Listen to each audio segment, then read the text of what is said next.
déjà prêché sur ça. Nous allons descendre.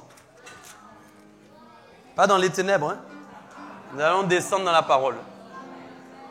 Par sa grâce. Nous allons aller en profondeur. Par la grâce qui nous est faite, par ce que le Saint-Esprit nous permet de faire, hein. Il permet d'accomplir. D'extraordinaire. Vous voyez, la crainte, c'est réservé à Dieu. Dis ça à ton voisin, la crainte, c'est réservé à Dieu. Vous voyez, viens devant. Viens devant, tu seras mieux. Ça, c'est par amour, hein, que je te dis ça. C'est pas pour t'embêter. Viens devant recevoir, tu seras mieux au nom de Jésus. Alléluia. Viens t'asseoir à côté du serviteur. Alléluia. L'Éternel veut faire quelque chose dans ta vie. Amen, Soko. Voilà, tu es bien là, je t'aime bien là. Acclame Dieu pour lui.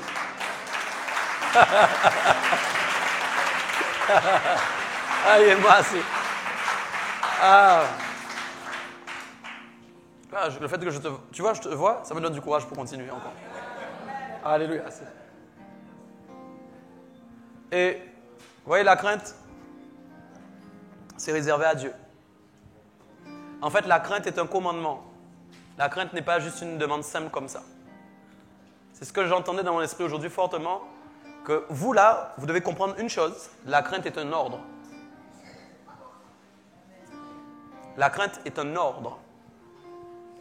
La crainte n'est pas une simple demande de Dieu comme ça, n'est pas une parole qui était exprimée comme ça dans les Écritures. Simplement, la crainte est un ordre. C'est-à-dire que Dieu nous ordonne de le craindre. Dieu nous ordonne de le craindre. Donc, ce qui veut dire que quand nous ne le craignons pas, en fait, nous désobéissons.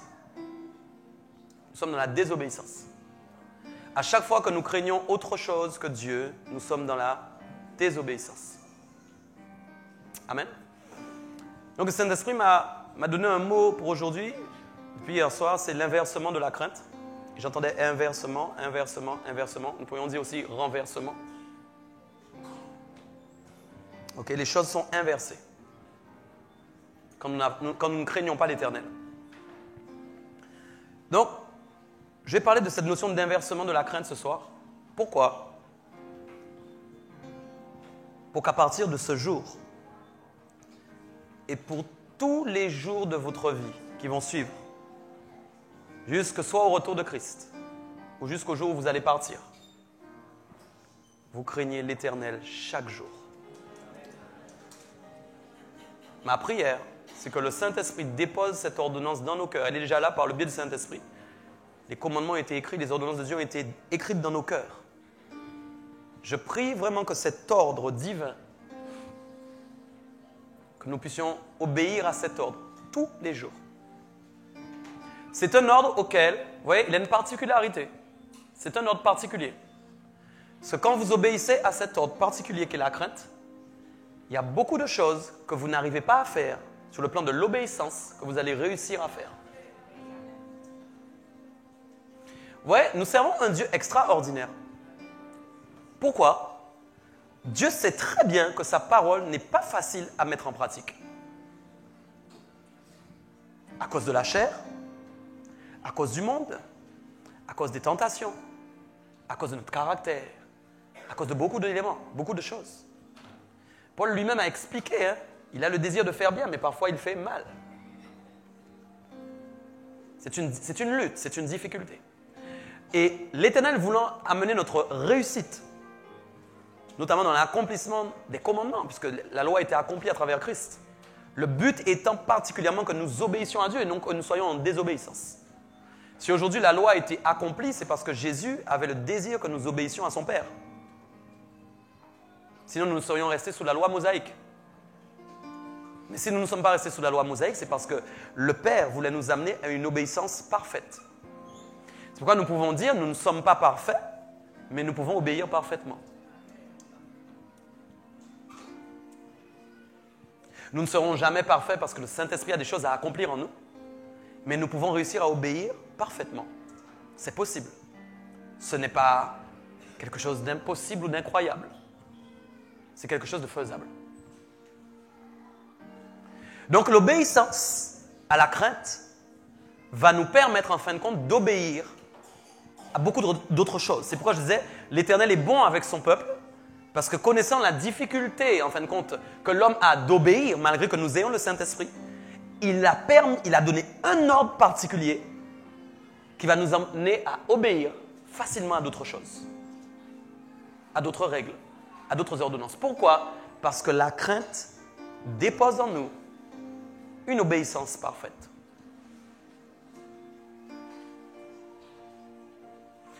Amen. La crainte, en fin de compte, donc j'ai parlé de inversement de crainte, et c'est le mot que j'ai reçu.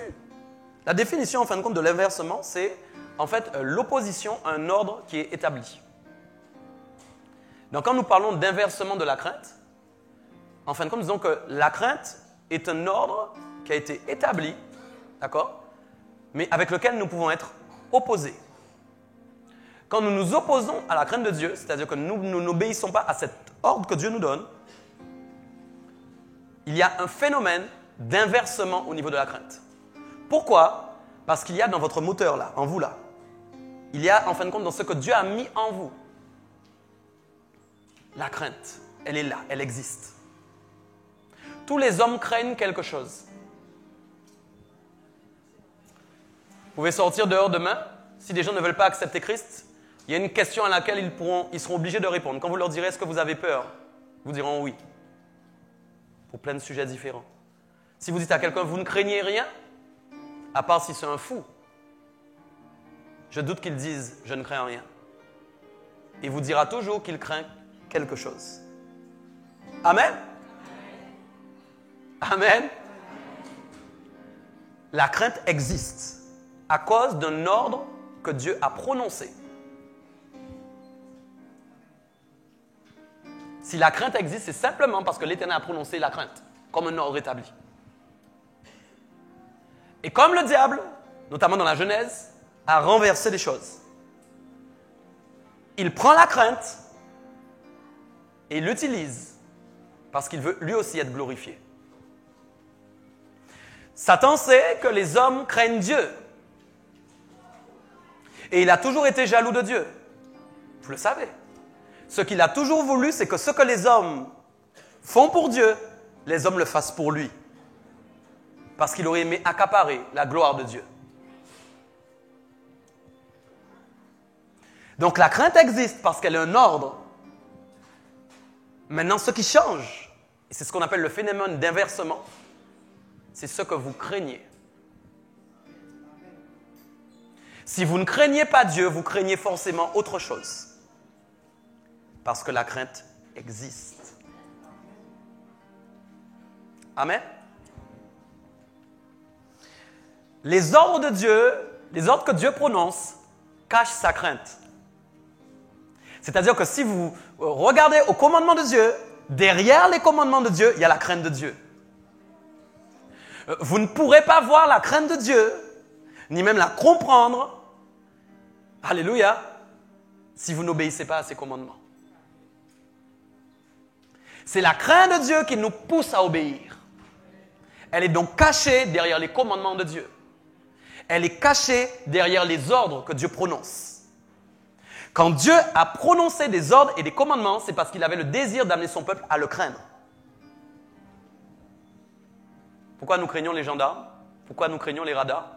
Pourquoi nous mettons des applications sur nos téléphones qui bipent avant d'arriver sur les radars? C'est parce que nous craignons les radars. La Bible dit que Dieu a mis sur la terre les autorités. C'est un principe. Pourquoi nous craignons le juge si nous avons fait mal? Comme nous ne le craignons pas si nous avons fait bien. La crainte existe tout simplement à cause de Dieu. Alléluia. Donc s'il n'y a pas de respect de l'ordre qui est exposé par Dieu, il ne peut pas y avoir de crainte.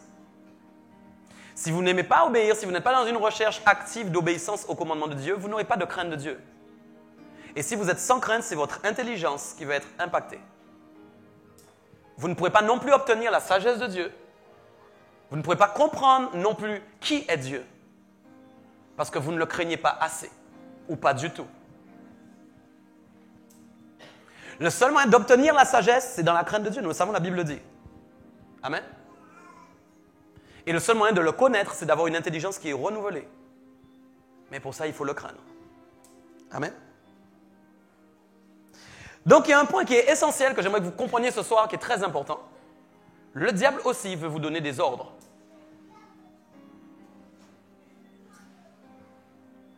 Le diable veut vous donner des ordres. Il l'a fait, d'ailleurs, dès le départ. Vous savez, en Ecclésiaste 12, verset 16, d'abord, il est dit que il y a un discours que Salomon a donné, qui était en fin de compte la fin de son discours. Oh là là là là, Seigneur, pourquoi il y a un enfant là dans la porte? Jésus. Aïe, aïe, aïe. Ah, sa maman était dehors, je n'ai pas vu. Ok, alléluia. Donc je disais... Ok. Oui, qu'est-ce que je disais du coup? Ecclésiaste, merci, 12, verset 16. On nous dit... Donc je parlais de Salomon, et je disais Salomon a écrit beaucoup de choses en Ecclésiaste. Et à la fin donc, de son discours, vous savez, la fin d'une chose est très importante. Son commencement aussi, mais sa fin aussi.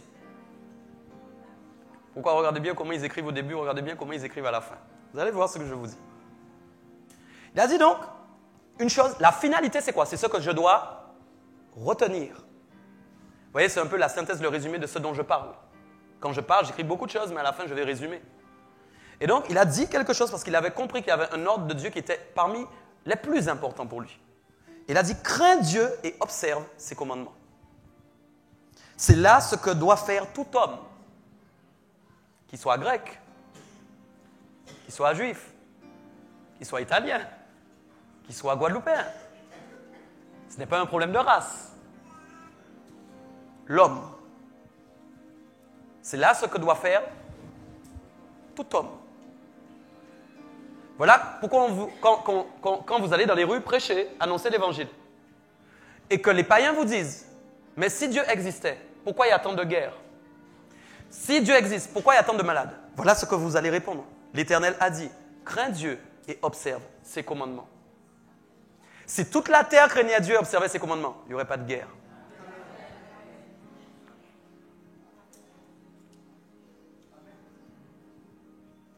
Amen.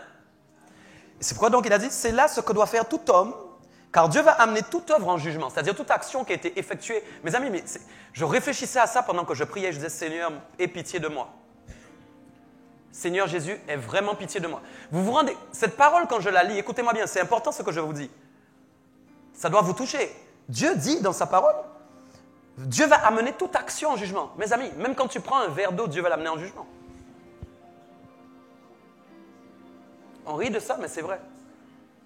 C'est-à-dire en fait que tout ce que nous faisons, dans le moindre détail, Dieu le sait.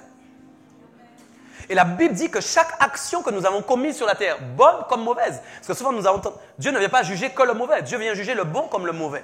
Toute action, ce n'est pas le fait qu'elle soit bonne ou mauvaise qui fait qu'elle est jugée, c'est l'action qui est jugée, l'œuvre. Il dit, toute action que nous avons commise sur la terre, Dieu viendra pour la juger. Quand je lis ça, moi j'ai peur. Je n'ai pas une peur pour dire que j'ai peur d'un diable ou que j'ai peur d'un loup. Mais je m'inquiète de me dire, est-ce que je ne dois pas encore me repentir pour tout ce que j'ai fait jusqu'à ce jour? Parce que quand je réfléchis, je me rends compte que je suis vraiment imparfait. Il y a les péchés qui sont gros comme une maison, mais il y a aussi ceux qui sont tout petits, en fin de compte comme des billes. Et qui sont pourtant dans des œuvres, car le péché est une œuvre. L'œuvre n'a pas de taille, elle est jugée. Donc il va amener toute œuvre en jugement au sujet de tout ce qui est caché, que ce soit bien ou que ce soit mal. Aux yeux de Dieu, nous le disons tout le temps, rien n'est caché. Il n'y a rien que nous faisons que Dieu ne connaît pas. Le diable aime bien insérer cette petite disquette. Vous savez, en fait, quand nous sommes en train de faire quelque chose et qu'en fait, nous avons l'impression que Dieu n'existe plus. Et qu'en fin de compte, non, en fait, c'est écrit, mais non. Dieu n'est pas là. Dieu est là tout le temps. Constamment. Ses yeux sont fixés sur la terre. Et il observe les fils de l'homme. Il les voit, il les connaît, il les entend, il les observe. Amen. Donc pourquoi je veux parler de l'ordre? Parce que j'ai dit il y a quelque chose d'important. Le diable lui aussi veut donner des ordres. Et il faut comprendre pourquoi l'ordre de Dieu est plus important en fin de compte que les ordres du malin. Les ordres de Dieu sont plus importants que les ordres du malin. Ils donnent tous les deux des ordres, mais Dieu a des ordres plus importants. Dieu a des pouvoirs que le diable n'a pas. Le diable a des pouvoirs, mais Dieu a des pouvoirs que le diable n'a pas.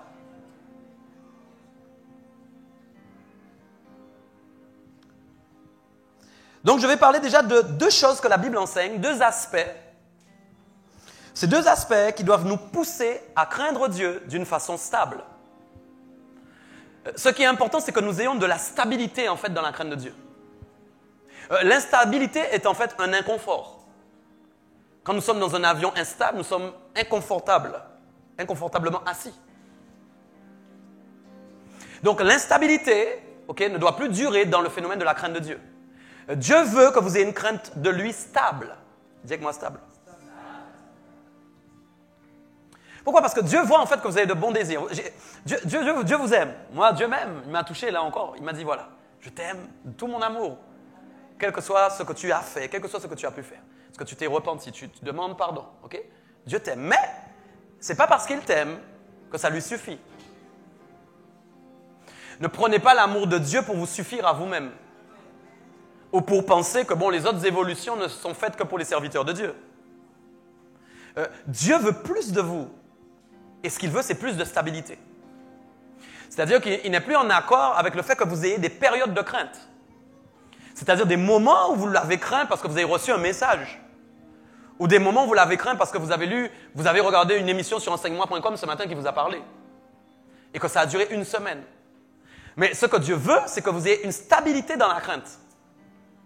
Pourquoi? Parce qu'il sait que cet ordre a une importance puissante pour tous ceux qui le mettent en pratique. Donc le désir de votre cœur doit être de craindre Dieu tous les jours de votre vie. Ça, c'est un vrai désir que vous devez avoir. Une vraie recherche, une vraie poursuite. Donc je parle de deux choses, deux aspects qui vont nous pousser à craindre Dieu donc dans la stabilité. Et non plus dans l'instabilité. Nous allons briser l'instabilité ce soir. D'abord, il y a une notion de valeur que je vais appeler le prix. Et ensuite, il y a une notion de volonté que je vais appeler l'omnipotence. Quand nous parlons de valeur, nous parlons de prix. Quelque chose a une valeur quand il a un prix. Et Dieu, quand nous parlons de sa volonté, nous parlons de son omnipotence, qui veut dire en fin de compte que l'omnipotence, ça correspond à la toute-puissance. Je vais répéter, la toute-puissance. Le diable a de la puissance, Dieu a la toute-puissance. C'est pas pareil. Vous voyez un peu quand des voitures font des courses en Formule 1, moi j'aime bien ça. Elles sont toutes puissantes. Mais il y en a un là, j'espère qu'il sera disqualifié cette année. Parce qu'on en a assez de le voir.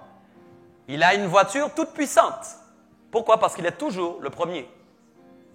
Il a quelque chose que les autres n'ont pas.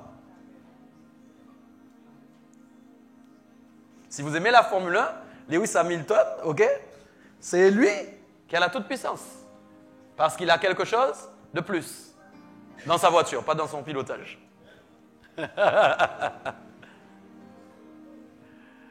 OK?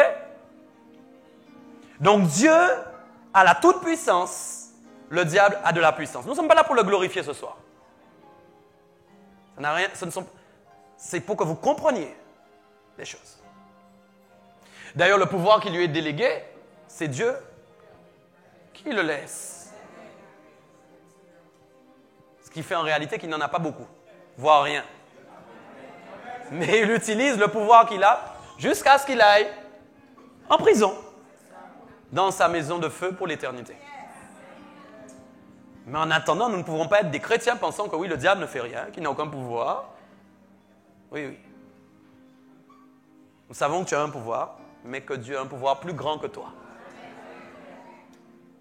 Pourquoi les sorciers ont des pouvoirs? Mais c'est pourquoi aussi quand Élie est venu devant eux, il avait un pouvoir plus grand qu'eux. C'est pour aussi quand le tabernacle est entré, comment il s'appelle? J'oublie toujours son prénom, lui, la statue là. Hein? Dagon, voilà, merci. Merci, pasteur. Dagon tombait, finit par se rompre, parce que le tabernacle était tout puissant. Et je vais te dire ce soir, tu es tout puissant, parce que la toute-puissance habite en toi. Donc, deux notions dans la crainte de Dieu pour la stabilité, la valeur, la volonté. Donc, je disais, la volonté correspond à la toute-puissance, c'est-à-dire à un pouvoir sans limite et sans fin. Ah, je veux appuyer. C'est ce qui fait la différence entre le diable et Dieu. Le diable a un pouvoir qui est limité dans le temps. Si vous lisez Apocalypse, vous voyez en fin de compte qu'il a un temps limité pour agir. Quand vous lisez la parole en Apocalypse, vous voyez que Dieu est illimité. Donc, le diable a un pouvoir, Dieu a un pouvoir sans limite, sans fin. Et surtout qui lui donne le pouvoir d'effectuer tout ce qui est impossible.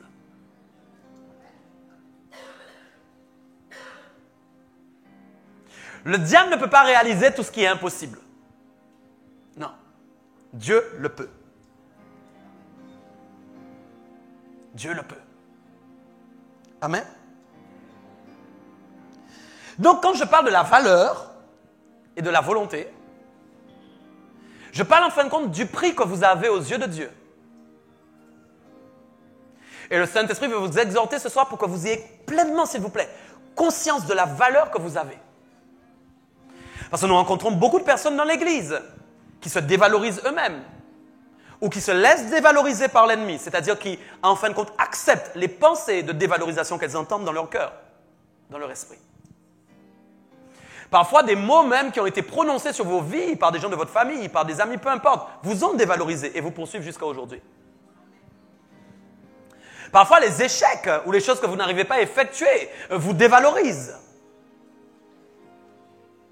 Et parfois, vous-même, vous prononcez des paroles négatives et dévalorisantes sur vous-même.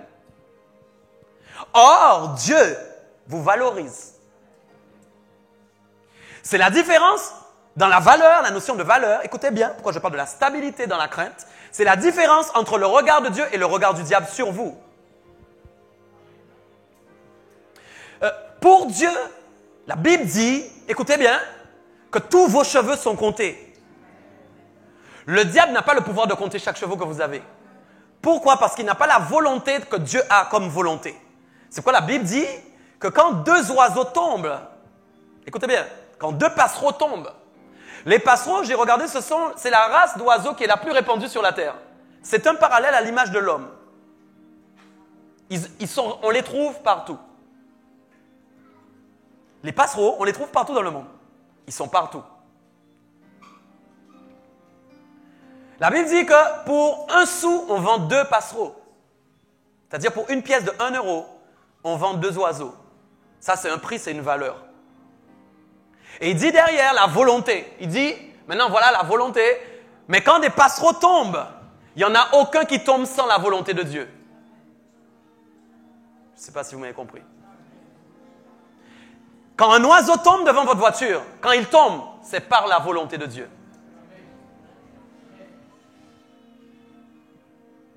Quand un oiseau tombe et que vous roulez dessus, vous dites c'est un accident. Non, il est tombé par la volonté de Dieu. La Bible dit que quand des passereaux tombent, c'est par la volonté de Dieu. Wow. Et il dit, et tous vos cheveux sont comptés. Donc si un de vos cheveux tombe, c'est par la volonté de Dieu. Quand vos cheveux deviennent blancs, merci Seigneur, moi ça a commencé. C'est par la volonté de Dieu qu'ils deviennent blancs. Sinon, Dieu n'aurait pas instauré ce système. Donc, vous voyez bien que vous avez une valeur plus grande que les oiseaux pour Dieu. C'est la différence de regard entre Dieu et le malin. Pour le malin, quand un oiseau tombe et quand un homme tombe, c'est pareil. Il vous met au même rang que les rats. Il nous mettra au même rang que les souris. Nous n'avons pas de valeur pour lui. Or, pour Dieu, regardez l'extrême valeur que vous avez pour lui. La stabilité dans la crainte. Je me dois de craindre celui qui me valorise le plus.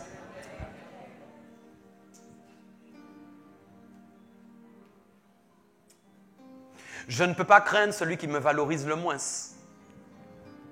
Vous voyez un peu comment c'est un jeu pernicieux. Et parfois, nous sommes là à craindre des choses, craindre la mort, craindre des maladies, craindre les épreuves, craindre le terrorisme, craindre je ne sais pas quoi, craindre les accidents. Vous êtes là, mais derrière tous ces événements se cache le diable. Or, pourtant, quand tu crains ces choses, tu n'es pas valorisé par le diable. Bien au contraire. Il attend le moment où tu seras au plus bas pour t'écraser et te piétiner. Vous me suivez toujours? Parce que tu n'as aucune valeur pour lui. Dis avec moi, valeur et volonté. La crainte doit gagner en stabilité. Parce que quand tu sais que Dieu a le pouvoir de faire tomber ne serait-ce que 2 oiseaux, et que quand un de tes cheveux tombe par terre, c'est par la volonté de l'Éternel, c'est celui-là que je dois craindre. Parce qu'à mon avis, il y a une différence de puissance entre ces deux, non? Si le diable fait quelque chose, c'est parce qu'avant, Dieu lui en a donné l'autorisation. Il ne fait rien par lui-même. Il est autorisé. Il fonctionne avec des passes. Parfois, c'est nous qui lui donnons. Parfois, c'est l'Éternel qui permet. Parce qu'il a un sujet de gloire qui n'est pas trop loin.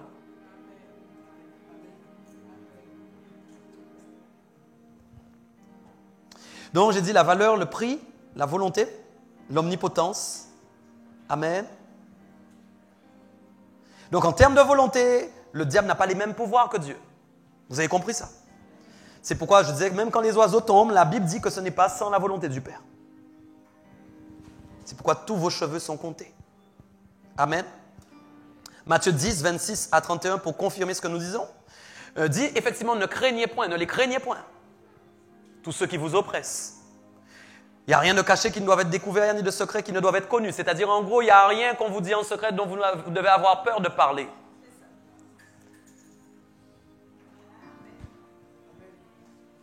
Quand je vais en ville pour prêcher l'évangile dans quelques semaines qui arrivent, et que je vois quelqu'un qui est en train de perdre sa vie parce qu'il a une vie anormale, je ne dois pas avoir peur de crier sur les toits ce qu'il fait en lieu secret. Je ne dois pas avoir peur des représailles, parce que ça veut dire que je suis dans l'inversement de la crainte. Quand je crains ces choses, c'est que je n'ai pas compris que le Dieu que je sers est tout puissant. J'ai compris qu'il est puissant, mais je n'ai pas compris qu'il a la toute puissance. Quand je prends l'avion, je ne crains pas qu'il tombe ou que des terroristes entrent. Et si la bombe explosait à côté de moi, je sais que je ne mourrai pas parce que j'ai encore beaucoup de choses à faire. Et que l'Éternel m'a appelé à être là où je suis. C'est pourquoi je n'ai pas peur de changer de pays. Parce que je ne les crains pas. Parce que je sers le Dieu qui a la toute puissance. Et que quand je le sers, je le crains. Ne les craignez pas, car il n'y a point de choses, on nous est caché, etc. Verset 27, ce que je vous dis dans les ténèbres, dites-le en plein jour. En gros, ce que je vous dis la nuit. Quand vous êtes en train de prier dans l'intimité avec Dieu, à 2h, à 3h du matin, nous avons parlé de ça mardi. Et que l'Éternel vous révèle des choses que vous devez dire, vous devez aller les dire. Parce que la Bible dit de dire en plein jour ce qui nous a révélé dans les ténèbres. Pourquoi? Parce qu'en fin de compte, ceux qui vous oppressent n'ont pas le pouvoir de vous faire périr dans le feu de la géhenne. Ils n'ont pas le pass qui amène les gens dans la géhenne. Ils n'ont pas le moyen de faire périr une âme. Parce que le seul qui a ce moyen-là, c'est l'Éternel des armées. C'est quoi la Bible dit? Ne craignez pas ceux qui tuent le corps et qui ne peuvent tuer l'âme. Les autres ont le pouvoir de tuer le corps, mais ils n'ont pas le pouvoir de tuer l'âme. C'est vous montrer comment l'âme est toute puissante face au corps. Donc quand vous avez peur, c'est parce que vous êtes trop sur le corps et pas assez sur l'âme. C'est-à-dire que vous n'êtes pas encore assez sur votre être intérieur. Votre homme intérieur n'est pas encore assez fort. Il ne craint pas assez Dieu. Il ne craint pas assez celui qui a la toute-puissance. Donc ne craignez pas ceux qui tuent le corps, qui ne peuvent tuer l'âme. Craignez plutôt celui qui peut faire périr l'âme et le corps dans la géhenne. Ne vantons pas donc, je vous disais, 2 passereaux pour un sou, 2 oiseaux. Cependant, disons, il n'en tombe pas un à terre sans la volonté de votre Père. Waouh! Et même les cheveux de votre tête, vous voyez, il ne faut pas raser vos têtes, les gars. Même les cheveux, parce qu'il ne pourra plus compter. Même les cheveux de votre tête sont tous comptés. Si vous rasez votre tête, il ne pourra plus compter. Moi, j'ai envie qu'il compte là. Chaque cheveu compte. Ne craignez donc point, vous valez beaucoup plus que 2 oiseaux. J'ai de la valeur. Alléluia. Alors, on se rend compte qu'à travers les ordres qui sont donnés, donc j'ai parlé tout à l'heure de gagner en stabilité dans la crainte. Premier point, parce que vous avez compris que Dieu vous valorise et que donc c'est normal de craindre celui qui vous valorise le plus. Je doute que dans votre quotidien, entre 6 personnes, s'il y en a 3 qui vous dévalorisent et 3 qui vous valorisent, que vous soyez plus souvent avec ceux qui vous dévalorisent. Sauf si vous êtes un peu maso.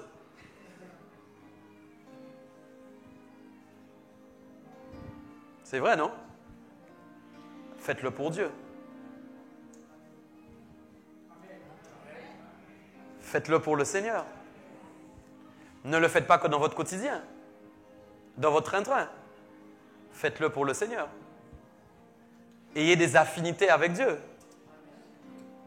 plus qu'avec les hommes.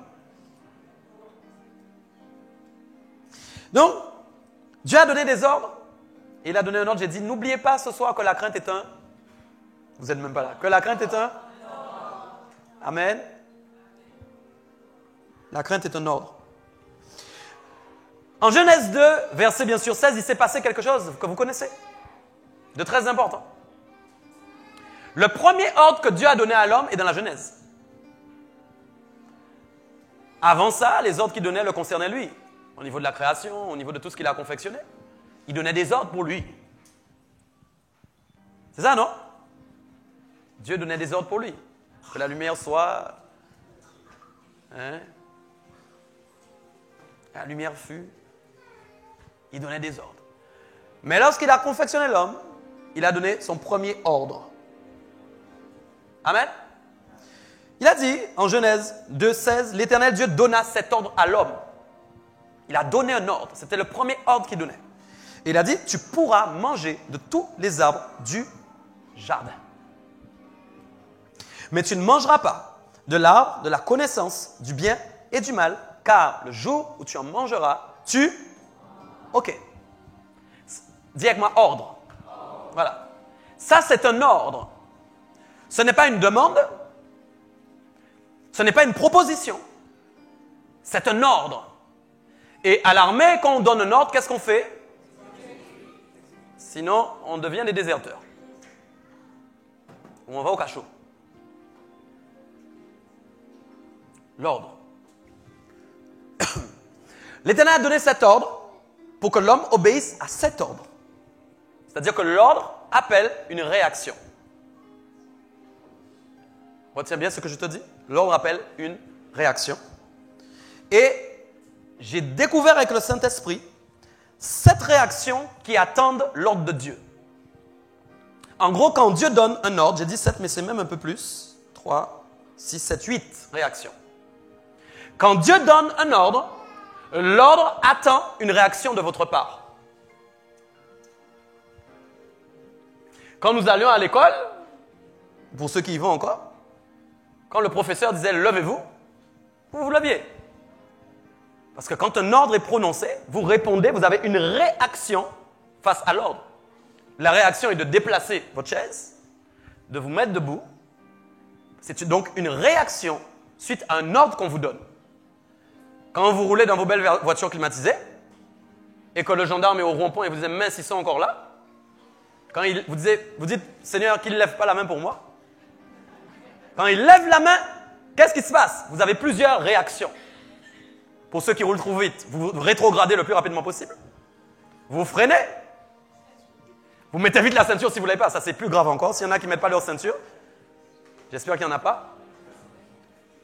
En tout cas, vous avez des réactions à cause d'un ordre. Vous êtes là ou pas? Des réactions arrivent quand des ordres sont donnés. Donc, quand Dieu donne un ordre, il y a des réactions qui arrivent suite à l'ordre qui est donné. Il y a une différence entre les réactions qui étaient obtenues face à l'ordre au moment de la Genèse, c'est-à-dire dans l'Ancien Testament, et les réactions que nous avons aujourd'hui face aux ordres de Dieu dans le Nouveau Testament. Ça, je vais expliquer. Donc, quand Dieu a donné cet ordre à l'homme, il attendait une réaction. Amen. Voilà ce que Proverbe 2, versets 1 à 5 dit. J'aimerais que tu le mettes, j'aimerais qu'on le lise, parce que c'est mon socle, c'est ma base par rapport aux réactions. Ok, nous allons lire ensemble. Amen. Mon fils, si tu reçois mes paroles et si tu gardes avec toi mes préceptes, si tu rends ton oreille attentive à la sagesse et si tu inclines ton cœur à l'intelligence, oui, si tu appelles la sagesse et si tu élèves ta voix vers l'intelligence, si tu la cherches comme l'argent, si tu la poursuis comme un trésor, alors tu comprendras la crainte de l'Éternel et tu trouveras la connaissance de Dieu. Ils vont dire vraiment amen à ça. Voyez, j'ai dit, il y a toujours un ordre et il y a une conclusion. C'est-à-dire que ce proverbe explique qu'il y a un moyen de comprendre la crainte de Dieu. Ça veut dire que la crainte de Dieu, ça doit se comprendre. Vous devez avoir une compréhension de ce qu'est la crainte de Dieu. Et deuxièmement, il dit, non seulement vous allez comprendre la crainte de l'Éternel, mais vous allez aussi obtenir autre chose.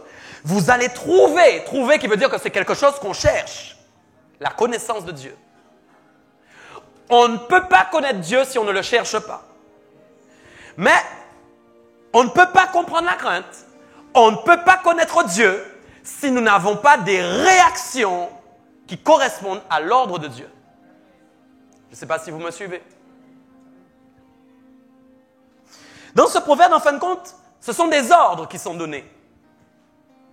Et les ordres qui sont prononcés amènent un impact dans votre vie. Amen. C'est pourquoi j'ai parlé de 8 réactions qui attendent l'ordre de Dieu à travers ce passage. Je vais d'abord nommer les 8 réactions et vous expliquer. La première réaction, c'est la réception. Dis avec moi, réception. La deuxième réaction, c'est la mémorisation. L'attention, l'inclination, l'appel, l'élévation, la recherche et la poursuite. OK? Ce sont 8 réactions. Quand elles opèrent face à l'ordre qui est donné, elles nous amènent à obtenir la compréhension de la crainte et la connaissance de l'Éternel. Amen. La réception correspond en fait à la réception de la parole. Parfois, vous pouvez entendre des ordres de Dieu sans les réceptionner. Vous savez un peu les boîtes email, vous voyez comment ça se passe? Des fois, il y a des emails qui n'entrent pas dans la boîte de réception. Vous êtes là ou pas? Je ne sais pas. C'est moi qui vous fais cet effet? Il y a des emails qui n'entrent pas dans la boîte de réception. Pourquoi? Parce que des fois, il y a une erreur de réseau ou il y a une erreur dans l'adresse email, elle est mal tapée. C'est vrai, non? Voilà. Donc, c'est-à-dire qu'il y a un conflit quelque part qui empêche au message d'être réceptionné. Et qu'est-ce qui se passe quand vous ne réceptionnez pas le message? Vous n'êtes pas au courant, en fait, de l'information qu'on vous envoyait. Et vous êtes donc dans l'impossibilité d'appliquer quelque chose, puisque vous n'avez rien réceptionné. Et parfois, vous allez être là à l'écoute du message de Dieu, même à l'écoute de la parole de Dieu, mais ne rien réceptionner. C'est pourquoi, quand Dieu prononce un ordre, vous devez avoir soif de le réceptionner dans votre boîte aux lettres qui est le cœur. Nous sommes là en train de partager un message. Vous devez prier le Saint-Esprit. Permets-moi de réceptionner ce message. Permets-moi de le réceptionner. Permets qu'il entre dans ma boîte de réception. Amen. C'est pourquoi le verset commence. Mon fils, si tu reçois mes paroles. De l'air de dire, le si évoque la pensée que si tu ne reçois pas, ça ne peut pas fonctionner. En gros, il y a une condition. Vous voyez, c'est bien, vous êtes avec moi. Alléluia. Une condition. Il dit donc, si tu reçois mes paroles. Donc ça, Dieu donne son ordre et je dois le recevoir. Réception. Deuxièmement, il va dire, maintenant, j'ai oublié un détail. Alors, la parole, dans l'hébreu, notamment là dans le passage, correspond aussi aux promesses de Dieu. Pourquoi? Parce que quand Dieu énonce sa parole, elle est toujours accompagnée de promesses. C'est pourquoi la Bible dit effectivement que si nous respectons les commandements de Dieu, nous allons être bénis. Il y a une promesse à travers l'ordre qui est donné dans sa parole. Vous me comprenez bien? Donc la parole est aussi une promesse. Mais vous ne pouvez pas non plus réceptionner les promesses de Dieu si vous êtes en conflit avec l'ordre que Dieu vous donne. Et donc, vous ne vous rappellerez jamais même qu'il y avait une promesse qui était accompagnée avec l'ordre que Dieu vous a donné. Certains chrétiens même ne se rendent même pas compte qu'il y a des promesses que Dieu a voulu envoyer qu'ils n'ont pas réceptionnées parce qu'ils n'avaient pas le cœur ouvert. Ou qu'ils étaient en conflit simplement avec l'ordre que Dieu était en train de leur donner. Il y a des ordres que Dieu vous donne parfois qui vous mettent en conflit avec lui. Quand il dit, vous êtes en concubinage, il faut que vous arrêtiez, mariez-vous. Parfois, vous êtes en conflit avec ça. Parce que vous avez envie de rester comme vous êtes. Dites Amen. Amen. C'est un faux Amen. Quand on dit aux mariés qui se sont mariés 3 fois dans le Seigneur, vous ne pouvez pas vous marier parce que la parole le dit. Vous êtes en adultère 3 fois déjà. Conflit. Et donc, du coup, ils ne peuvent pas réceptionner non plus les promesses de Dieu. Parce qu'ils sont déjà en conflit avec l'ordre que Dieu donne. Vous comprenez? Donc j'ai dit réception premièrement. Deuxièmement, il va dire maintenant la mémorisation.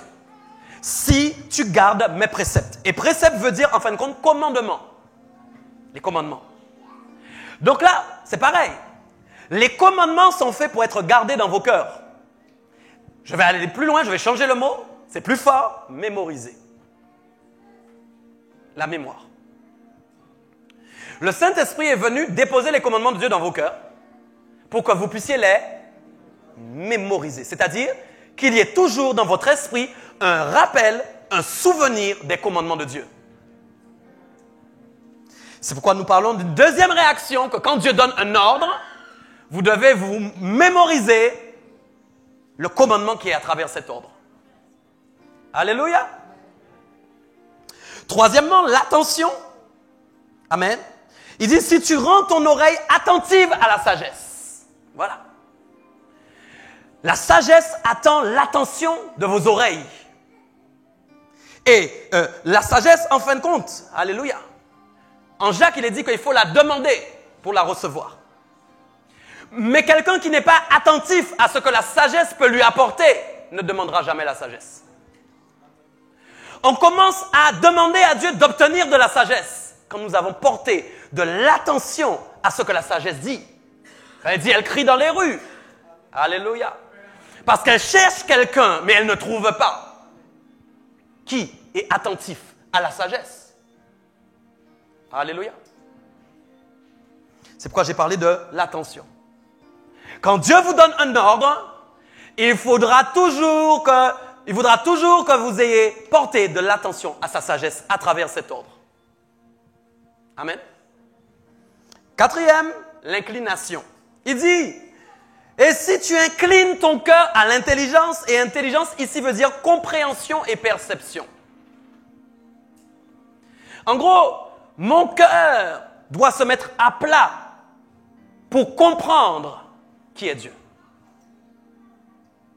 Quand Dieu me donne un ordre, je ne pourrais pas le comprendre si mon cœur ne s'est pas incliné face à cet ordre.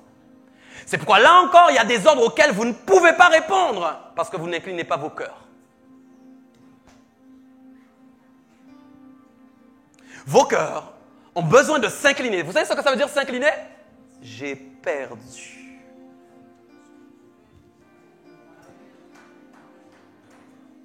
Quand je m'incline, c'est que j'ai perdu. C'est fini. Donc quand Dieu me donne un ordre, je perds, mais je gagne. Je ne sais pas si vous m'avez compris. Je perds quelque chose qui me fait mal, mais je gagne dans sa crainte, dans sa connaissance.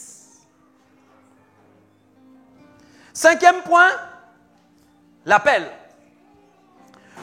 Oui, si tu appelles la sagesse. Quand Dieu nous donne un ordre, il nous faut appeler sa sagesse pour l'accomplir. Parce que les ordres de Dieu sont toujours accompagnés de sa sagesse.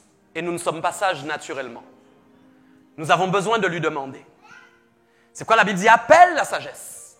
Appelle-la, priez, demandez-la. Jacques a dit demandez la sagesse. Pour que vous ne soyez pas comme des flots impétueux.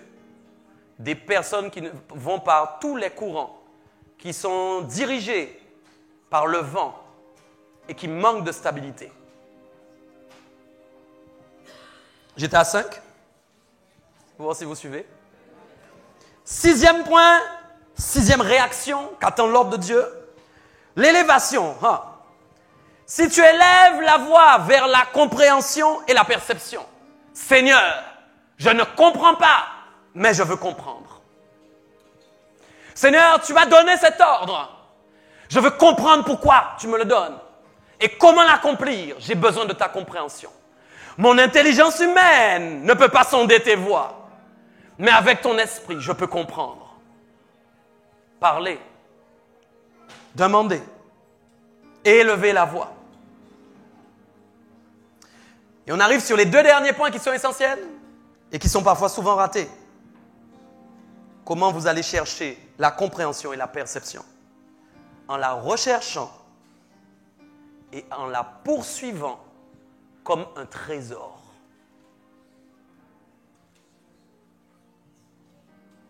Alléluia.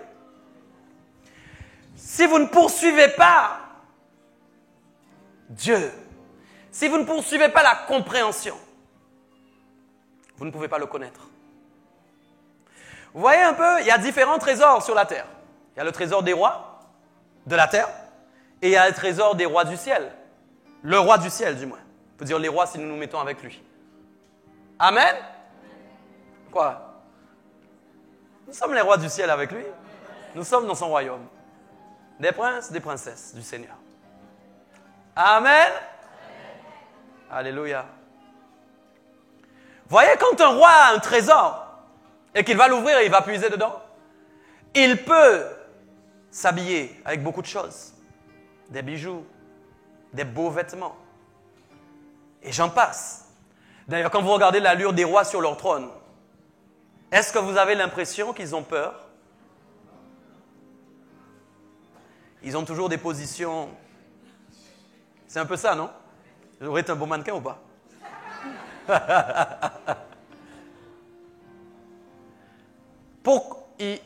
Ils ont une démonstration de personnes qui ne sont pas craintives. Pourquoi? Parce qu'ils ont un trésor. Toute personne qui a un trésor craint moins de choses. On dirait que j'invente des choses peut-être ce soir. C'est vrai ou pas? Toute personne qui a un trésor craint moins de choses. Surtout en fonction de ce qu'il y a dans son trésor. Donc les rois qui ont des richesses, des trésors, ne craignent pas ce que vous craignez. Du moins, avant. Parce qu'ils ont des choses dans leur trésor qui leur donnent une assurance. Mais pour avoir ces trésors, il a fallu qu'ils les poursuivent et qu'ils les recherchent. C'est pourquoi des rois sont passés avant eux et ont obtenu des trésors qui leur ont été légués. Mais avant eux, des gens ont recherché Des gens ont combattu, des gens ont fait la guerre. Des gens ont été récupérés des trésors dans d'autres nations pour les ramener dans leur nation. Et certains rois, en obtenant des trésors, plus des trésors, plus des trésors, ont commencé à dominer parce qu'ils avaient beaucoup de trésors. Mais si toi, tu es poursuivi comme un trésor, la compréhension, la perception, tu vas t'amasser d'un trésor qui s'appelle l'intelligence. Et ce trésor-là va te donner une assurance que les autres n'ont pas. Quel que soit par quoi tu passes. Alléluia. Amen. Donc c'est pourquoi j'ai parlé de la recherche et la poursuite. J'ai parlé de 7 réactions. Amen. OK? Donc Romains 13, versets 2 à 3 nous dit que c'est pourquoi celui qui s'oppose à l'autorité résiste à l'ordre que Dieu a établi. Quand vous résistez à une autorité, en fin de compte, vous résistez à un ordre que Dieu... Je vais changer, hein, c'est mieux. C'est mieux quand c'est dit comme ça. Quand vous résistez à une autorité, moi par exemple, vous résistez à l'ordre que Dieu a établi, vous ne me résistez pas à moi. Parce que derrière moi, il y a un ordre établi. Et c'est ce que des chrétiens ne voient pas. Je ne sais pas si on s'est compris. Derrière toute autorité se trouve un ordre établi. Et l'ordre établi est plus important que l'autorité que vous voyez. Parce que l'ordre établi représente Dieu. Donc quand Dieu donne un ordre, vous n'avez pas le droit de résister. Alléluia. Vous n'avez pas le droit. Quand on s'oppose à l'autorité, on résiste à l'ordre que Dieu a établi. Et ceux qui résistent vont attirer une condamnation sur eux-mêmes. Vous êtes chrétien, vous êtes renouvelé, vous êtes régénéré, vous avez le Saint-Esprit. Oui, oui, nous glorifions Dieu, nous sommes enfants de Dieu. Mais attention, si vous vous opposez aux ordres établis par Dieu, vous attirez une condamnation sur vous quand même. Parce que ce que Dieu agrée le plus, c'est ceux qui obéissent aux ordres qu'il établit.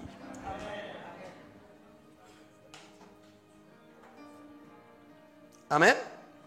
Ce n'est pas pour une bonne action, c'est pour une mauvaise que les magistrats sont à redouter. Je n'ai pas peur du juge parce que je fais la volonté de Dieu. Mais si je m'oppose à sa volonté et que je fais n'importe quoi, j'aurai peur du juge. Amen. Veux-tu ne pas craindre l'autorité? Fais le bien et tu auras son approbation. Vous voulez être approuvé par Dieu? Alléluia. Ne résistez pas à l'ordre qu'il vous donne. Pour être approuvé, il faut obéir aux ordres. Alléluia. Amen. Alors, je vais aller plus loin. Alléluia. Parce que nous parlons de la crainte. Et j'ai pas du fait que l'ennemi même essaie de donner des ordres, vous vous rappelez? Mais je vous ai montré à l'instant que vous pouvez avoir de la stabilité dans la crainte de Dieu si vous comprenez comment il vous valorise, le prix que vous avez à ses yeux. Amen. Et si vous avez compris que le seul qui est capable de faire tomber un cheveu de votre tête, c'est l'Éternel et non pas le diable. Le diable ne pourra pas compter vos cheveux. Impossible. Dieu le peut.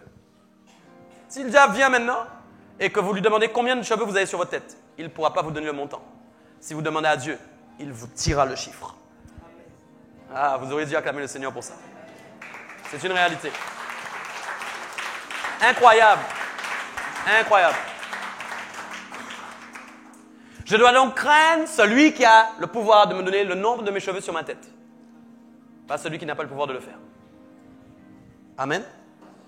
Et donc je dis, il aurait aimé, il veut transformer les ordres de Dieu, en tout cas en les mettant, en se les offrant pour lui. C'est-à-dire en transformant les ordres de Dieu pour lui-même poser ses ordres. OK? Comment il le fait? Il vient vous séduire. Le moyen pour le diable, écoutez, je vais vous dire quelque chose. Si le diable venait vous donner des ordres comme Dieu le fait, ça ne marcherait pas. Il a fallu donc qu'il rajoute quelque chose d'autre. Je sais pas, mais... Si le diable vient parler de la même façon que Dieu maintenant, va sur la montagne, je vais te donner la table des commandements, vous allez dire, mais c'est quoi ça? L'Éternel a déjà donné la table des commandements, qui me raconte ça? Ce n'est pas ce type d'ordre qu'il va vous donner. Mais lui, il va ajouter quelque chose pour que vous n'ayez pas l'impression que c'est un ordre, alors que c'est un ordre qu'il est en train de vous donner, et qu'il est en train de chercher à vous faire obéir à ses ordres au lieu que vous ordonniez aux ordres de Dieu pour déplacer votre crainte, d'où la notion d'inversement de la crainte. Voilà ce qu'il utilise, son piment, son masque, la séduction. C'est pourquoi en Genèse 3, 1 à 5, voilà, il est arrivé, il est dit, donc effectivement, il y a quelque chose d'important d'ailleurs, oui, que le Saint-Esprit me disait. La séduction a le pouvoir d'effacer les préceptes de Dieu. Elle efface ce que vous avez retenu des commandements. La séduction du malin est des fois tellement forte qu'elle vous fait oublier les commandements de Dieu. L'ordre qui a été donné. Le diable n'a qu'un désir, alléluia, c'est que l'ordre que vous avez reçu, vous ne lui obéissiez pas. C'est pourquoi vous verrez souvent que quand vous êtes dans des épreuves, quand vous êtes dans des difficultés, le diable vous poussera toujours à avoir une réaction qui lui ressemble et non une réaction qui ressemble à Dieu. Je ne sais pas si on s'est compris. Amen. En gros, si il veut que tu sois en colère, il mettra en place des choses pour te pousser à la colère. Amen. C'est pas vos réactions. Regardez bien, regardez bien. L'ordre de Dieu attend des réactions. Nous en avons nommé 8. Amen. Mais le diable aussi, quand il donne son ordre masqué par la séduction, il attend aussi des réactions. Et pour le vaincre, il ne faut pas lui donner la réaction qu'il attend. Donc, les ordres de Dieu attendent des réactions. Les ordres du diable attendent aussi des réactions, mais pas les mêmes. Amen. C'est pourquoi, donc Genèse 3, verset 1 à 5, il a dit, le serpent était plus rusé, effectivement, de tous les animaux des champs que l'Éternel Dieu avait fait. Mais il a dit une chose à la femme. Il est venu avec la séduction. Et il a dit, Dieu a-t-il réellement dit, vous ne vous mangerez pas de tous les arbres du jardin. Voilà la différence entre celui qui a la toute-puissance et celui qui a juste la puissance de la séduction. L'Éternel parle en donnant un ordre, Satan vient en posant une question.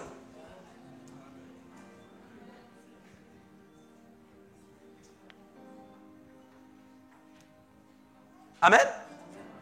Il n'a pas dit, comme un ordre, cette parole. Il a posé une question. Il a dit, mais Dieu a-t-il réellement dit? Ça, c'est la séduction. Qui vient effacer ce que l'Éternel a réellement dit. Vous me suivez ou pas? C'est comme ça que parfois vous recevez un ordre de Dieu. Écoutez bien ce que je vous dis. Le seul moyen de rester donc dans l'opération de cet ordre est de rester dans la crainte de Dieu. Parce que du fait que vous restez dans la crainte de Dieu, vous allez obtenir tous les éléments que nous l'avons vu tout à l'heure pour réussir à obéir à cet ordre. Amen. Mais si vous n'avez pas assez de crainte de Dieu, quand le malin va venir, alléluia, et qu'il va venir avec la séduction, il va essayer de vous faire croire que ce que vous avez reçu n'était pas de Dieu. Alléluia. En gros, il va mettre en vous le doute. Amen. Et donc il dit, Dieu a-t-il réellement dit, vous ne mangerez pas de tous les arbres du jardin? La femme répondit au serpent, nous mangeons du fruit des arbres du jardin. Nous le faisons. Mais quant au fruit de l'arbre qui est au milieu du jardin, Dieu a dit,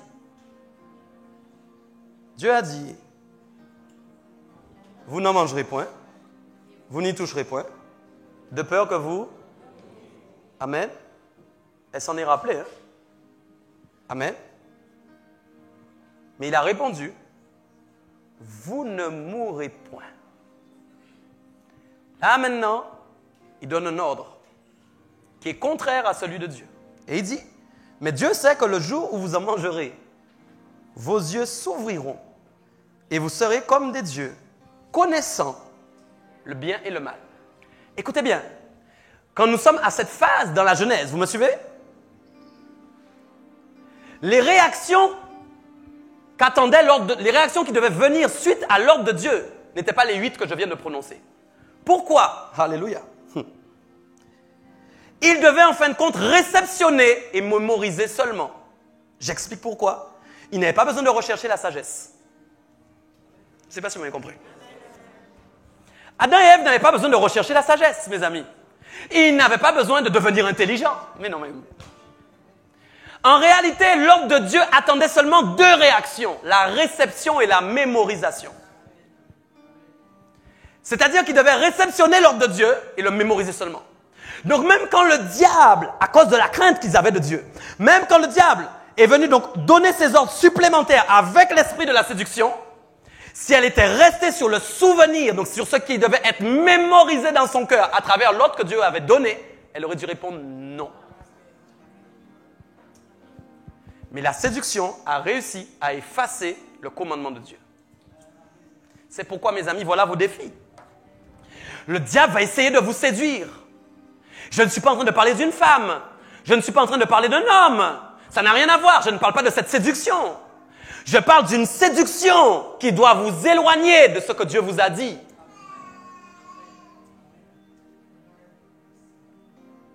Est-ce que vous me comprenez? Amen. Alléluia. Donc, il y a un point qui est important. Je ne suis pas loin de finir. S'il n'y a pas de crainte, il y aura un manque de connaissance de Dieu. Et s'il y a un manque de connaissance de Dieu, vous ne saurez pas qui est Dieu. Amen. En Romains 1, 28, il y a quelque chose de très triste. La Bible dit que comme ils ne se sont pas souciés de connaître Dieu, Dieu les a livrés à leur sens réprouvé pour commettre des choses indignes. Je ne sais pas si vous m'avez suivi sur ce que je disais. La Bible dit, Romains 1, 28, comme ils ne se sont pas souciés de connaître Dieu. Mes amis, vous devez vous soucier de connaître Dieu. Ce n'est pas en venant à l'église que ça veut dire que vous vous souciez de connaître Dieu. C'est votre quotidien qui prouve que vous cherchez à connaître Dieu. Ce n'est pas en venant à l'église. C'est une chose qui est bien. Il faut la continuer. Mais c'est votre quotidien. Écoutez bien, Dieu dit que quand quelqu'un ne cherche pas à le connaître, qu'est-ce qu'il fait? Il le livre à son sens réprouvé. Réprouvé veut dire rejeté. En gros, si cette personne ne cherche pas à connaître Dieu, elle ne pourra pas savoir ce que Dieu rejette. Et donc, elle accomplira des choses que Dieu rejette et Dieu l'approfondira dans ce qui est rejeté. C'est pourquoi la Bible dit... Oh, je ne sais pas si vous m'avez compris. Je ne sais pas. C'est pourquoi la Bible dit que celui... Mais écoutez, vous êtes conscients? Est-ce que nous sommes conscients ce soir de ce que nous sommes en train de dire? Si tu mens, continue de mentir. Si tu voles, continue de voler. C'est ça le sens réprouvé. Parce qu'en fait, quand je ne m'arrête pas, c'est que je ne cherche pas à connaître Dieu. Et Dieu va me livrer à mon sens réprouvé. Parce qu'il y a des choses que Dieu garde et des choses que Dieu rejette. Et si je continue d'œuvrer dans les choses que Dieu rejette, Dieu me rejettera.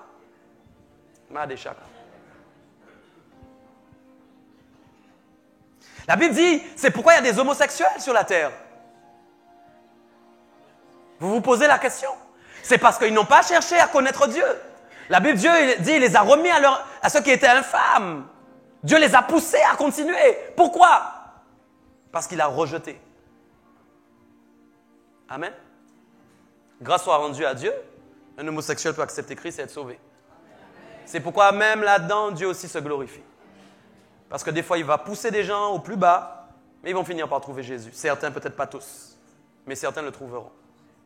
Parce qu'ils seront trop loin. Amen. Donc, quand on ne connaît pas Dieu, cela indique que nous ne cherchons pas à le craindre, car la crainte de Dieu amène sa connaissance. Pas de crainte, pas de connaissance de Dieu. Amen. Pas de crainte, pas de connaissance de Dieu. Arrêtez d'avoir peur d'autre chose que Dieu. Vous êtes en train de désapprendre qui est Dieu. Arrêtez d'avoir peur d'autre chose que Dieu. On est en train de vous désapprendre de qui est... Je ne sais pas si ça se dit, dictionnaire, désapprendre? Non? Bon, je l'ai inventé. On cherchera. On est en train de vous empêcher de connaître Dieu. Seigneur, s'il te plaît, je sais pas que je vous parle. On est en train de vous empêcher d'avoir la connaissance de Dieu. Maintenant, chaque fois que vous allez craindre quelque chose, vous allez réfléchir, vous allez, oula, on m'empêche de connaître Dieu. Je reviens à la crainte de Dieu. Et j'arrête de craindre cette chose. Il y a des choses qu'on vous disait qui vous faisaient peur avant. À partir d'aujourd'hui, quand on vous les dit, vous ne devez plus avoir peur. Parce que vous avez replacé votre crainte sur Dieu. Amen. Dieu peut nous livrer encore ou encore nous enfermer à tout ce qui est rejeté de sa part. Il peut nous pousser plus loin encore dans l'erreur parce que nous n'avons pas un cœur pour le craindre. C'est grave. Il faut s'intéresser aux choses qui offrent l'approbation de Dieu. Fais le bien et tu auras son approbation. Faites le bien, vous aurez son approbation. Qui veut être désapprouvé ici? Personne, je pense. Nous voulons tous être Alléluia. Amen. Approuvé. Maintenant, je termine sur le dernier point, puisque j'ai parlé de la séduction. Et je voudrais vous montrer 3 phases de la séduction diabolique. 3 phases qui fonctionnent dans la séduction pour obéir à un ordre de Satan. En gros, quand Satan veut vous déplacer de la crainte de Dieu et vous faire le craindre lui. Le diable est heureux quand vous avez peur. Je ne sais pas si on se comprend ce soir, mes amis. Vous savez que vous pouvez être approuvé par Dieu et approuvé par le diable. Quand vous craignez Dieu, il vous approuve. Quand vous craignez le diable, il vous approuve aussi. Il est content et il se frotte les mains. Parce que quand il sait que quelqu'un a peur, ça lui convient. Il va pouvoir revenir. Il va pouvoir s'amuser. Il va pouvoir vous défier. Il va pouvoir vous déstabiliser. Il va pouvoir vous dévaloriser. Il va pouvoir vous écraser. Il va pouvoir faire de vous celui que vous n'êtes pas appelé à être. Mais au nom de Jésus, il est vaincu. Il est vaincu. Alléluia. Il est vaincu. Donc 3 phases, je disais, de la séduction qui est diabolique. Le premier point, c'est le détournement. Le deuxième, c'est le service. Et le troisième, c'est la prosternation. On va dire ensemble détournement. Ça rentre là, service et prosternation. Prosternation qui vient de prosterner, ok? Bon, celui-là, j'avais vérifié, dictionnaire, ça existe. Je le trouvais un peu bizarre. Prosternation, je trouve ça un peu lourd, mais il existe. Le fait de se prosterner. Vous voyez, nous avons un texte qui est très important en Deutéronome, chapitre 11, versets 16 à 17. Il est dit, gardez-vous de laisser séduire votre cœur, de vous détourner, de servir d'autres dieux et de vous prosterner devant eux. La colère de l'Éternel s'enflammerait alors contre vous. Il fermerait les cieux, plus de bénédiction. Il n'y aurait point de pluie. La terre ne donnerait plus ses produits et vous péririez promptement dans le bon pays que l'Éternel vous donne. Amen. Parlez au peuple d'Israël à l'époque. Et il commence par, gardez-vous de laisser séduire votre cœur. La première chose que le diable va essayer de faire, c'est de séduire votre cœur. Ce n'est pas votre tête, ce n'est pas votre pied, ce n'est pas votre main, c'est votre cœur. Quand nous craignons Dieu, nous l'aimons. Et Dieu est heureux de savoir que son peuple le craint parce qu'il l'aime. Une des preuves que nous allons offrir à Dieu quand nous faisons des sacrifices de louange, c'est notre crainte qui accompagne notre louange et notre adoration. C'est pourquoi il y a des différences des fois entre une adoration et une autre. Une adoration peut exister sans crainte de Dieu. Elle n'aura pas le même impact dans le cœur de Dieu que celui qui adore avec la crainte. Parce que je peux adorer, je peux être en train d'adorer, là, être en train d'adorer, mais qu'en fin de compte, je ne crains pas Dieu du tout. Quand il me donne des ordres, je n'écoute pas. Ou alors quand seulement ça me convient. L'adoration de David allait loin, parce qu'elle était accompagnée d'énormément de crainte. Énormément de crainte. Est-ce que vous êtes là? Alléluia. Amen. Donc, voyez, si d'abord votre cœur, alors il va d'abord séduire votre cœur, c'est le but. Et premier point, je disais, le but c'est de vous détourner.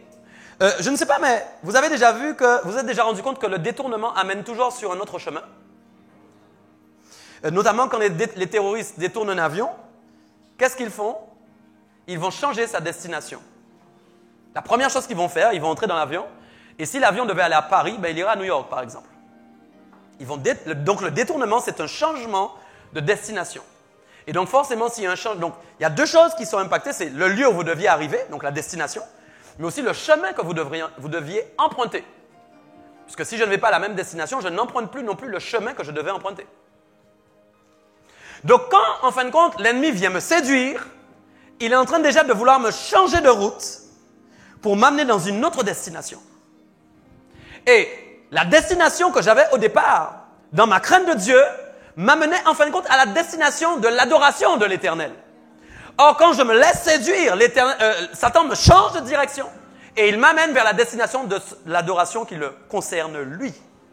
Je vais en parler. Quand vous adorez Dieu, quand vous adorez Dieu, vous l'élevez. Tu es un Dieu de gloire, tu es un Dieu extraordinaire, tu es merveilleux, tu es puissant. Alléluia. Pourquoi? Vous aimez Dieu. Alléluia. Vous l'adorez. Mais le diable sait très bien. Pourquoi vous n'allez pas dire, diable, je t'aime. Diable, je t'adore. Vous n'allez pas le dire. J'espère pour vous que vous ne dites pas ça. Donc, le diable, nous ne sommes pas là pour le glorifier. Hein? Nous sommes en train de contrecarrer ses plans au nom de Jésus. Écoutez, c'est important ce que je dis là. Je le sens. Vous voyez, le diable n'essaiera pas de faire des choses qu'il sait que vous ne pouvez pas faire. À part si vous devenez sataniste. C'est le seul moyen de faire ce qu'on vient de dire. Mais vous ne ferez pas ça. Donc il sait très bien que ça, il n'arrivera pas à le faire. Donc il va chercher pour lui un autre type d'adoration. Pourquoi l'adoration, c'est quand on parle de quelqu'un?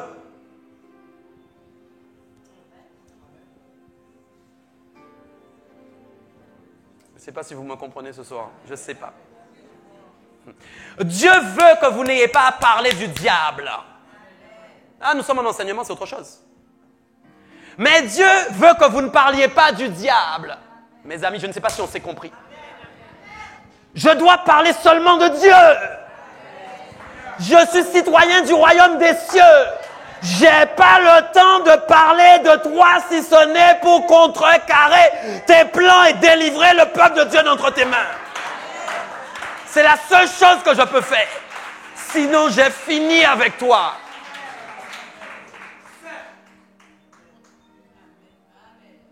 C'est pourquoi d'abord, il va séduire et il va vous détourner. Quand il vous détourne, il vous fait changer de route. Je l'ai dit. Amen. Mais ensuite, il va d'abord toucher, c'est pourquoi il est dit, gardez-vous de laisser séduire votre cœur, de vous détourner, de servir d'autres dieux. Le service, c'est quoi? Le service, à l'image des sacrificateurs qui entraient, vous savez, qui faisaient le service. Le service, c'est une action que nous accomplissons pour celui que nous adorons. Amen. Et ce service, en général, va nous amener à quoi? Il va nous amener à nous prosterner. C'est comme quand nous sommes là. Nous sommes en train de rendre un service. Mais la conclusion de ce service, c'est quoi? C'est l'adoration dans sa présence. Si nous sommes là, c'est pour entrer dans un niveau d'adoration de sa présence. Alléluia. Et donc, qu'est-ce qui va se passer? Le malin va agir pour que vous vous prosterniez devant eux. C'est quoi la Bible dit? Devant eux. Vous vous rappelez, avant, ils allaient vers les idoles. Aujourd'hui, nous ne parlons pas des idoles. Vous n'allez pas vous mettre devant une statue parce que c'est trop flagrant pour vous. Mais Satan a trouvé des moyens de vous faire l'adorer en vous prosternant devant lui sans que vous sachiez que vous êtes en train de le faire. Comment? Quand il a réussi à vous faire parler de lui trop souvent. Celui qui craint Dieu ne parle pas du diable, parce qu'il ne peut parler que de ce qu'il craint. En général, les gens parlent de ce qu'ils craignent, pas de ce qu'ils ne craignent pas, parce qu'ils naviguent. C'est pourquoi il y a des gens, quand je prends l'avion, moi ça m'a toujours étonné, je n'aimais pas l'avion du tout. Maintenant c'est bon, c'est facile pour moi. Dieu m'a délivré de ça, c'est glorieux. Ah là là. Je prends l'avion comme si je m'assois dans, je ne sais pas, dans une voiture. C'est la même chose. Je ferme mes yeux et allez, à bientôt. Parce que je crains Dieu et que je ne crains rien d'autre. Quand vous entrez dans un avion, c'est fou. Nous devrions faire une étude. Il y a des gens qui sont là, vous allez les interroger et ils disent, alors comment ça se passe quand vous prenez l'avion? Je dis, ah moi, je m'endors direct et puis c'est fini. Et moi, il y a d'autres. Mais mettre un petit cachet derrière l'oreille pour le stress. Certains vont trembler pendant tout le voyage. C'est vrai. Pourquoi? Parce que nous ne craignons pas la même chose. Nous faisons face à des personnes qui ne craignent pas les mêmes choses. Peut-être celui qui dort dans l'avion maintenant sera dans le train et sera en train de trembler. Alors qu'il ne craignait pas dans l'avion. Parce qu'ils n'ont pas les mêmes craintes. Quand on craint quelque chose, on parle de cette chose. Je frappe dans vos cœurs, c'est la vérité. Quand on craint quelque chose, on parle de cette chose.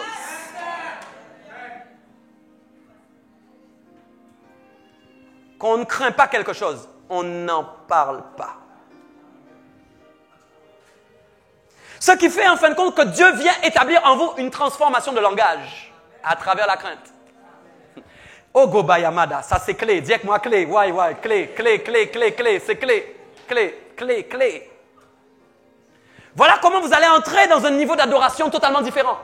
Parce que votre langue ne sera utilisée seulement que pour adorer Dieu. En gros, votre langue n'a pas le temps de parler de ce que le diable fait.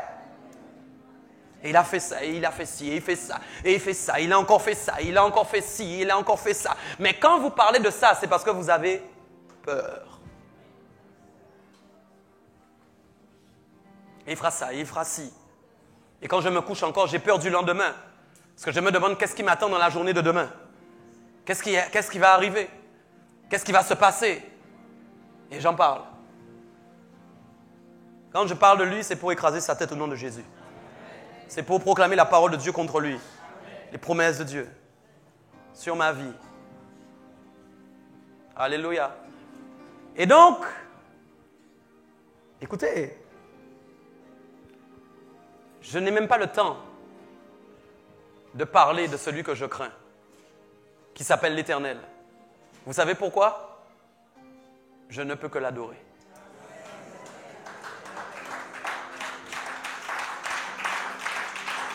Je n'ai pas le temps de parler. Parce que j'ai compris qu'on ne parle que des choses dont on a peur. Mais lui, ce n'est pas la peur, c'est la crainte de Dieu. C'est autre chose. Je l'adore parce que je sais qu'il a la toute-puissance. Je sais qu'il connaît le nombre de cheveux qui sont sur ma tête. Même après que je sois passé chez le coiffeur. Que tout est à terre. Il sait. C'est lui que je crains. C'est lui que j'adore. Louange, vous pouvez venir. C'est lui que j'adore. C'est lui que j'élève. Alléluia. Alléluia. Ok, on va se lever. Ayamade, yede, sha. Je terminais par 2 points pendant que nous sommes en train de prendre la louange. Et il y a 2 choses en tête. La poursuite et l'intimité. La poursuite et l'intimité. Dis avec moi la poursuite et l'intimité. Qu'est-ce que la poursuite et l'intimité? La poursuite, c'est la poursuite du trésor. Qu'est-ce qui se passe? Ça va? Ok. Je disais donc, la poursuite, c'est la poursuite du trésor. L'intimité, c'est le lieu où je trouve le... Oui. C'est le lieu où je trouve le trésor. C'est dans l'intimité que je trouve le trésor. Alléluia. Tu as un bon chant pour nous? Alléluia. Je suis centré dans l'adoration. Amen. Bien, reprenez un. Peut-être vous aviez, je ne sais pas. Alléluia. Il y a des socos. Alléluia. On va se lever 2 secondes.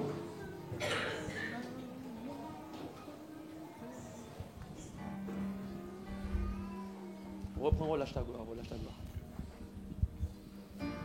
J'aimerais poser une question. Est-ce que quelqu'un a compris ce soir? C'est sûr? Stabilité. Stabilité. Stabilité. Stabilité. Stabilité. Dans la crainte de Dieu. Nous te craignons seulement toi. Waouh, merci pour la valorisation. Hein. Vous avez de la valeur. Vous avez de la valeur. Vous avez de la valeur. Un grand prix. Alléluia. Un grand prix. Alléluia. Amen. Un grand prix de Formule 1, vous gagnez toujours. Alléluia. Amen. On va fermer les yeux un instant. Fermez les yeux un instant. Dites au Seigneur, Seigneur Jésus, pardon pour toutes les fois je ne t'ai pas craint. J'ai compris. Je veux te craindre chaque jour de ma vie. À partir de maintenant et pour toujours. Je crois et je suis disposé à obéir à cet ordre. Car c'est une promulgation que tu as fait. Tu as promulgué cet ordre. Et tu attends de moi un acte d'obéissance. Je déclare ce soir, je te crains. Je te crains. Je te crains. Parce que je sais que tu m'aimes. Je sais combien tu me valorises. Et je sais combien tu as la toute-puissance. Et que ta volonté est au-dessus de celle du malin. Aujourd'hui, je m'aplatis. Fais de moi ton serviteur, ta servante, ton adorateur, ton adoratrice, afin que pour toujours, je sois dans le lieu secret, dans l'intimité, le lieu où on trouve le trésor, trésor de la sagesse, trésor de l'intelligence, ce qui rend meilleur, ce qui transforme, ce qui change l'âme et qui la rend non corrompue, mais valable, non détériorée, mais puissante, restaurée, renouvelée, réactivée. Je suis soumise à ta volonté, ton instrument, pour ta gloire et pour l'éternité. Amen. Et nous acclamons Dieu. Que des personnes soient libérées ce soir. Seigneur, ouvre les écluses des cieux. Relâche ta gloire. Relâche ta gloire, Seigneur. Seigneur, ouvre les écluses des cieux. Oui, nous te le demandons. Relâche ta gloire sur nos vies. Relâche ta gloire, Seigneur. Seigneur, yeah. Ouvre les écluses des cieux. Relâche. relâche ta gloire. Oh oui, relâche ta gloire, Seigneur. Seigneur, ouvre les écluses des cieux. Alléluia. Relâche ta gloire. Relâche ta gloire. Relâche Ta gloire. Nous voulons te voir. Nous voulons te voir. Nous avons soif De toi. Révèle-toi. Révèle-toi. Oh oui. Fais entendre ta voix.